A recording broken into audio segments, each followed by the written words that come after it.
ஒரு மகிழ்ச்சியான செய்தி. இதயம் நலனையின் விலை லிட்டருக்கு ரூபாய் 105 குறைஞ்சிருக்கு. செப்டம்பர் 2023ல 1 லிட்டர் இதயம் நலனையின் அதிகபட்ச விலை ரூபாய் 503. ஆனா இப்ப 1 லிட்டர் இதயம் நலனையின் விலை ரூபாய் 398 மட்டும்தான் தமிழ்நாட்டுல. அப்ப இனிமே எல்லாரும் இதயம் நலனை வாங்கலாம் இல்ல? வருமானத்துக்கு அதிகமாக சொத்து குவிப்பில் ஈடுபட்டதாக பதியப்பட்ட வழக்கில் புதுச்சேரி முன்னாள் எம்எல்ஏ அசோக் ஆனந்த் மற்றும் அவரது தந்தைக்கு விதிக்கப்பட்ட ஓராண்டு சிறை தண்டனையை உறுதி செய்து சென்னை உயர்நீதிமன்றம் உத்தரவு. அனைவரும் ஒன்று சேர்ந்து அதிமுகவை வெற்றி பாதைக்கு அழைத்துச் செல்வோம். தமிழகத்தில் நடைபெற்று வரும் மக்கள் விரோத ஆட்சியை விரட்டி அதிமுகவை மீண்டும் ஆட்சியில் அமர்த்த தமிழக வாக்காளர்கள் காத்திருக்கின்றனர் என அதிமுக பொதுச் செயலாளர் எடப்பாடி பழனிசாமி திட்டவட்டம். தமிழகத்தில் டெல்டா உள்ளிட்ட சில மாவட்டங்களில் இன்றும் நாளையும் ஓரிரு இடங்களில் கனமழை பெய்ய வாய்ப்பு. வானிலை ஆய்வு மையம் அறிவிப்பு. அனைத்து அரிசி குடும்ப அட்டைதாரர்களுக்கும் பொங்கல் பரிசு தொகுப்பை வழங்கும் விதமாக ஜனவரி 18ஆம் தேதி வரை பொங்கல் தொகுப்பை வழங்க நியாய விலைக் கடை பணியாளர்களுக்கு அதிகாரிகள் உத்தரவு. ஆப்பிள் நிறுவனத்தின் இணை நிறுவனர் ஸ்டீவ் ஜாப்ஸின் மனைவி லாரன் பவ்லின் 20 நாள் இந்திய முகாம் திடீர் என்று ரத்தானது. உடல்நலக் குறைவு காரணமாக மகா கும்பமேளாவில் இருந்து 3 நாட்களில் பூடான் சென்றார். உத்தரப்பிரதேசத்தின் பிரயாக்ராஜில் நாட்டின் பல்வேறு மொழிகளை இணைக்கும் பாலமாக பாஷா சங்கம் செயல்படுகிறது. இதன் சார்பில் திருவள்ளுவர், பாரதியார், பாரதிதாசன் என்று பல தமிழ் கவிஞர்களுக்கு விழா எடுக்கப்பட்டுள்ளது. இந்தியாவில் 2024ஆம் ஆண்டில் இணையதளம் பயன்படுத்துவோர் எண்ணிக்கை 88.6 கோடியாக அதிகரிப்பு. இது முந்தைய ஆண்டுடன் ஒப்பிடும்போது 8% அதிகம். இந்த எண்ணிக்கை 2025இல் 90 கோடியை தாண்டும். ஆஸ்திரேலிய ஓபன் கிராண்ட்ஸ்லாம் டென்னிஸ் போட்டியின் ஆடவர் ஒற்றையர் பிரிவு 3வது சுற்றுக்கு ஸ்பெயின் வீரர் கார்லோஸ் அல்கராஸ், செர்பிய வீரர் நோவக் ஜோகோவிச் தகுதி. வரவிருக்கும் ரஞ்சி டிராபி முதல் தர கிரிக்கெட் போட்டிகளில் தில்லி அணிக்காக ரிஷப் பந்த் ஆடப்போவது உறுதியான நிலையில் விராட் கோலி தன் ஃபார்மை மேம்படுத்திக் கொள்ள டெல்லி அணிக்காக ஆடவுள்ளதாக தகவல். தேசிய நெடுஞ்சாலைகளில் தனியார் வாகனங்களில் டோல் கட்டணம் வசூலிக்க மாதாந்திர மற்றும் வருடாந்திர பாஸ் அறிமுகம் செய்வது குறித்து அரசு பரிசீலித்து வருகிறது என மத்திய அமைச்சர் நிதின் கட்கரி தகவல். சாயர்புரம் பகுதியில் சட்டவிரோதமாக கடல் அட்டைகள் பதுக்கி வைக்கப்பட்டுள்ளதாக வனத்துறையினருக்கு தகவல் கிடைத்ததை அடுத்து சோதனை நடத்தியதில் 500 கிலோ கடல் அட்டைகளை பறிமுதல் செய்த வனத்துறையினர் இலங்கையைச் சேர்ந்தவர் உட்பட 2 வரை கைது செய்தனர். சித்தூர் அருகே பேருந்து மீது லாரி மோதிய விபத்தில் திருச்சியைச் சேர்ந்த 4 பேர் உயிரிழப்பு. திருப்பதியில் சாமி தரிசனம் செய்துவிட்டு திரும்பிய போது விபத்து ஏற்பட்டதாக முதற்கட்ட விசாரணையில் தகவல். லாரியும் பேருந்தும் மோதிய விபத்தில் 22 பேர் படுகாயமடைந்த நிலையில் மருத்துவமனையில் அனுமதி. அணைகள் பாதுகாப்பு சட்டப்படி முல்லை பெரியாறு அணை தொடர்பாக 7 பேர் கொண்ட புதிய கண்காணிப்பு குழு அமைப்பு. இதன் தலைவராக தேசிய அணை பாதுகாப்பு ஆணையத்தின் தலைவர் அனில் ஜெயின் நியமனம். ஏழை தேநீர் விற்பனையாளரின் குடும்பத்தில் பிறந்த மோடி தனது வறுமையை ஏழை மக்கள் மீதான இரக்கமாக மாற்றினார். வேறு எந்த குழந்தையும் தான் எதிர்கொண்ட வறுமையை எதிர்கொள்ளக்கூடாது என்பதை உறுதி செய்வதற்காக நாடு முழுவதும் உள்ள ஏழைகளின் நலனுக்காக பிரதமர் மோடி பாடுபடுகிறார் என அமித்ஷா புகழாரம். இந்திய கடற்படைக்கு நடுத்தர தூர வான் ஏவுகணைகளை தயாரித்து வழங்குவதற்காக பொதுத்துறை நிறுவனமான பாரத் டைனமிக்ஸுடன் பாதுகாப்புத்துறை அமைச்சகம் ஒப்பந்தம். 2960 கோடி ரூபாய் மதிப்பிலான இந்த ஒப்பந்தத்தில் பாதுகாப்பு செயலர் ராஜேஷ்குமார் சிங் முன்னிலையில் பாதுகாப்பு அமைச்சக அதிகாரிகள் மற்றும் பாரத் டைனமிக்ஸ் நிறுவன அதிகாரிகள் கையெழுத்து. உச்சநீதிமன்ற நீதிபதியாக கேரளாவைச் சேர்ந்த கே வினோத் சந்திரன் நேற்று பதவியேற்றுக் கொண்டார். கேரளாவைச் சேர்ந்த நீதிபதி வினோத் சந்திரன் பீகாரின் பட்னா உயர்நீதிமன்ற தலைமை நீதிபதியாக இருந்தார். கேரள உயர்நீதிமன்ற நீதிபதிகள் பட்டியலில் முதல் இடத்தில் இருந்த அவரை உச்சநீதிமன்ற நீதிபதியாக நியமிக்க தலைமை நீதிபதி சஞ்சீவ் கண்ணா தலைமையிலான கொலிஜியம் பரிந்துரை. பிரதமர் மோடியின் அழைப்பின் பேரில் இந்தோனேசிய அதிபர் சுபியாந்தோ இந்தியாவில் 2 நாள் சுற்றுப்பயணம் மேற்கொள்கிறார். இந்தியாவின் குடியரசு தின விழா நிகழ்ச்சியில் அவர் சிறப்பு விருந்தினராக கலந்து கொள்வார் என்று அறிவிப்பு. 2025ஆம் கல்வியாண்டுக்கான இளநிலை நீட் தேர்வு OMR அடிப்படை எனப்படும் பேனா மற்றும் பேப்பர் முறையில் நடைபெறும். தேசிய தேர்வு முகமை அதிகாரப்பூர்வமாக அறிவிப்பு. நாடு முழுவதும் உள்ள அனைத்து கோர்ட் வளாகங்கள் மற்றும் தீர்ப்பாயங்களில் ஆண்கள், பெண்கள், மாற்றுத்திறனாளிகள் மற்றும் திருநங்கைகளுக்கு தனித்தனி கழிப்பறைகளை கட்ட வேண்டும். இந்த பணிகளை கண்காணிக்க 6 வாரங்களுக்குள் அனைத்து மாநில உயர்நீதிமன்றங்களிலும் ஒரு நீதிபதி தலைமையிலான குழு அமைக்கப்பட வேண்டும் என்று உச்சநீதிமன்றம் உத்தரவு.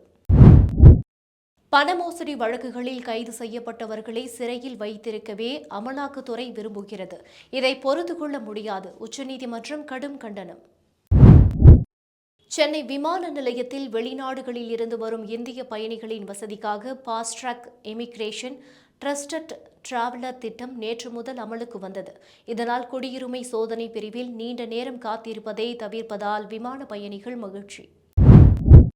இலங்கை சிறையிலிருந்து விடுவிக்கப்பட்ட ராமநாதபுரம், நாகப்பட்டினம் மாவட்டங்களைச் சேர்ந்த 15 தமிழக மீனவர்கள் விமானம் மூலம் சென்னை வந்தனர்.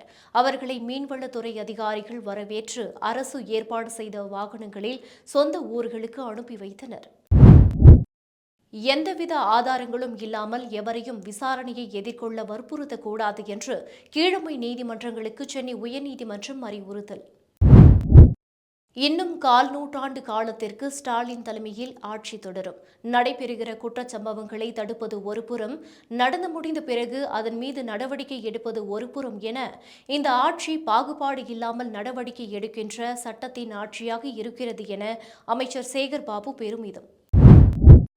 மகளை பாலியல் தொழிலில் ஈடுபடுத்தியது மட்டும் இல்லாமல் சிறுமிகளின் ஆபாச வீடியோக்களை ஆன்லைன் மூலம் விற்பனை செய்து வந்த தம்பதி போக்சோ சட்டத்தின் கீழ் கைது. சென்னையில் நடத்தப்பட்ட 1ஆம் ஆண்டு பன்னாட்டு புத்தக கண்காட்சியில் 24 நாடுகள் பங்கேற்று 365 புரிந்துணர்வு ஒப்பந்தங்கள் மேற்கொள்ளப்பட்டன. 2ஆம் ஆண்டு 40 நாடுகள் பங்கேற்று 750 புரிந்துணர்வு ஒப்பந்தங்கள் மேற்கொள்ளப்பட்டன. நடப்பாண்டில் 64 நாடுகள் பங்கேற்றுள்ளது. 1000 புரிந்துணர்வு ஒப்பந்தங்கள் மேற்கொள்ள திட்டம். 166 நூல்களை 32 மொழிகளில் மொழிபெயர்த்திட 3 கோடி ரூபாய் நிதி ஒதுக்கீடு என பள்ளிக்கல்வித்துறை அமைச்சர் அன்பில் மகேஷ் பொய்யாமொழி அறிவிப்பு. GST சாலையில் ரூபாய் 1.16 கோடியில் மேற்கொள்ளப்பட்டு வரும் விரிவாக்க பணிகள் அடுத்த மாதம் முடிக்கப்படும். நெடுஞ்சாலைத்துறை அறிவிப்பு. வீட்டிலேயே நடந்த குறை பிரசவத்தில் தொப்புள் கொடியை தாயே அறுத்ததால் அதிக இரத்தப்போக்கு ஏற்பட்டு சேலம் மாவட்டத்தைச் சேர்ந்த தாயும் குழந்தையும் பலி. நாமக்கல் மாவட்டம் ராசிபுரம் முன்னாள் எம்பியும் திமுக மாநில கொள்கை பரப்பு துணை செயலாளருமான PR சுந்தரம் நேற்று ராசிபுரத்தில் உள்ள தனது வீட்டில் மரணமடைந்தார்.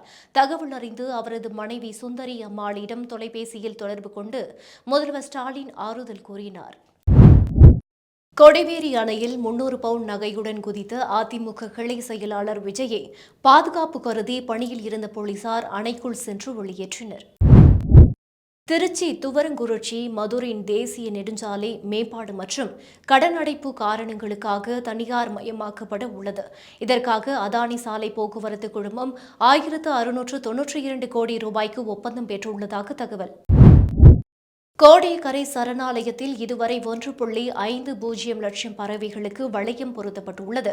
இந்த சரணாலயத்துக்கு ஆண்டுதோறும் அக்டோபர் முதல் மார்ச் வரை ரஷ்யா, ஈரான், ஈராக், இலங்கை, சைபீரியா உள்ளிட்ட பல்வேறு வெளிநாடுகளில் இருந்து 294 வகையான பறவைகள் வந்து செல்வது வழக்கம் என ஆராய்ச்சியாளர் சிவக்குமார் தகவல். பனிப்போர் காலத்தின் போது இந்தியாவைச் சேர்ந்த இந்திரா காந்தி அணு ஆராய்ச்சி மையம், பாபா அணு ஆராய்ச்சி மையம், இந்தியன் ரேர் எர்த்ஸ் ஆகிய 3 நிறுவனங்கள் மீது விதிக்கப்பட்ட தடையை நீக்க அமெரிக்க அதிபர் ஜோ பைடன் உத்தரவு. போர் நிறுத்த ஒப்பந்தத்திற்கு இடையே காசா மீது இஸ்ரேல் நடத்திய தாக்குதலில் 73 பேர் உயிரிழந்தனர். இஸ்ரேல் ராணுவம் நடத்திய வான்வழி தாக்குதலில் காசாவில் 20 குழந்தைகள் உயிரிழந்தது. இஸ்ரேல் ஹமாஸ் இடையே போர் நிறுத்த ஒப்பந்தம் கையெழுத்தாக இருந்த நிலையில் தாக்குதல் நடத்தப்பட்டதால் பரபரப்பு. தங்கம் விலை பவுனுக்கு 400 ரூபாய் உயர்ந்து மீண்டும் 1 பவுன் தங்கம் 59,000 ரூபாயை கடந்ததால் நகை வாங்குவோர் கலக்கம் அடைந்துள்ளனர். கடந்த ஆண்டு தீபாவளியின் போது அதிகபட்சமாக 1 பவுன் 59,000 ரூபாயை கடந்து விற்பனையாகியிருந்தது. நாமக்கல் மண்டலத்தில் முட்டை விலை கடந்த ஒரு வாரமாக ₹4.80 இருந்து வந்தது. இந்நிலையில் நேற்று நடைபெற்ற தேசிய முட்டை ஒருங்கிணைப்பு குழுவின் விலை நிர்ணய குழு கூட்டத்தில் முட்டை விலையில் 20 காசுகள் குறைக்க முடிவு செய்யப்பட்டதை அடுத்து முட்டையின் பண்ணை கொள்முதல் விலை ₹4.60 நிர்ணயம். 2025ஆம் ஆண்டில் உலக பொருளாதாரம் சவால்களை எதிர்கொள்ளும். உலகின் 56% தலைமை பொருளாதார வல்லுநர்கள் உலக பொருளாதார நிலைமை பலவீனமடையும் என்று எதிர்பார்ப்பதாக தெரிவித்தனர். 17 பேர் மட்டுமே பொருளாதார முன்னேற்றம் அடையக்கூடும் என்று தெரிவித்தனர்.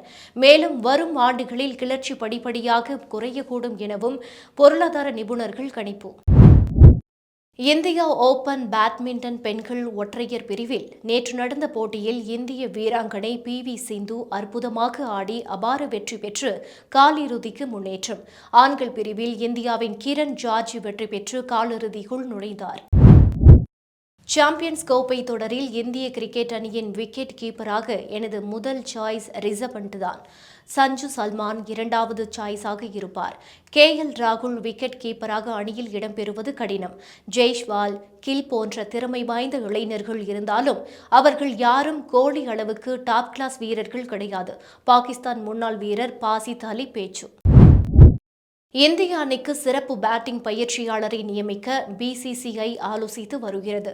கடந்த 11ஆம் தேதி நடந்த மறு ஆய்வுக் கூட்டத்தில் பயிற்சியாளர் கௌதம் கம்பீர், தேர்வு குழு தலைவர் அஜித் அகர்கர், கேப்டன் ரோஹித் சர்மா மற்றும் BCCI உறுப்பினர்கள் இடையே இது தொடர்பாக பேச்சுவார்த்தை நடந்துள்ளது. ரஞ்சி கோப்பை கிரிக்கெட் தொடரின் 2வது சுற்றுப் போட்டிகள் வரும் 23ஆம் தேதி துவங்க உள்ளன. இந்த போட்டிகளில் டெல்லி அணிக்காக 7 ஆண்டுகளுக்கு பின் இந்திய கிரிக்கெட் வீரர் ரிஷப் பண்ட் ஆட உள்ளார். குரூப் டி பிரிவில் சௌராஷ்டிரா அணிக்கு எதிராக ஆடும் டெல்லி அணியில் பண்ட் இடம்பெற உள்ளார். விராட் கோலி ஆடுவது குறித்து இன்னும் தெளிவில்லை. சாட்டை எடுத்து அடித்துக் கொண்டவர்களும் அதேபோல் சிலம்பெடுத்து ஆடியவர்களும் இன்றைக்கு எங்கே என்று தெரியவில்லை. அவர்களை எங்காவது பத்திரிகையாளர்கள் பார்த்தால் மதுரைக்கு சென்று சாட்டையால் அடித்துக் கொள்வதற்கும் சிலம்பை எடுத்து ஆட்டுவதற்கும் ஏற்பாடு செய்ய வேண்டும். அண்ணாமலை மீது இந்திய கம்யூனிஸ்ட் மாநில செயலாளர் முத்தரசன் தாக்கு. வழிபாட்டு தலங்களை மட்டுமல்ல, மக்களின் மத நம்பிக்கையையும் பாஜக RSS அமைப்புகள் தங்களது அரசியல் ஆதாயத்திற்காக பயன்படுத்த பார்க்கின்றன. மோடி 3ஆம் முறையாக பிரதமராக பொறுப்பேற்றது துரதிர்ஷ்டம். மோடியை ஆட்சி பொறுப்பிலிருந்து அகற்ற போராட்டத்தை தொய்வின்றி நடத்த வேண்டும். மார்க்சிஸ்ட் கம்யூனிஸ்ட் மாநில செயலாளர் சண்முகம் பேச்சு.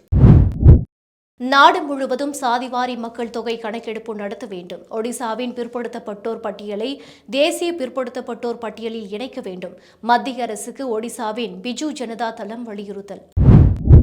டெல்லி தேர்தல் பிரச்சாரத்தில் பங்கேற்கும் 40 நட்சத்திர பிரச்சாரர்களின் பட்டியலை பாஜக வெளியிட்டுள்ளது. இந்த பட்டியலில் பிரதமர் நரேந்திர மோடி, மத்திய அமைச்சர்கள் அமித் ஷா, ராஜ்நாத் சிங், உத்தரப்பிரதேச முதல்வர் யோகி ஆதித்யநாத் உள்ளிட்டோர் இடம்பெற்றுள்ளனர். ஆந்திராவில் சங்கராந்தி பண்டிகையொட்டி கோதாவரி, NTR, கிருஷ்ணா, ஏலூரு உள்ளிட்ட மாவட்டங்களில் சேவல் சண்டை மிக பிரம்மாண்டமாக நடத்தப்பட்டது. கடந்த 3 நாட்களில் சேவல் சண்டை, சூதாட்டங்களில் 1500 கோடி ரூபாய்க்கு மேல் பந்தயம் கட்டி நடத்தப்பட்டு பணம் கைமாறியதாக தகவல்.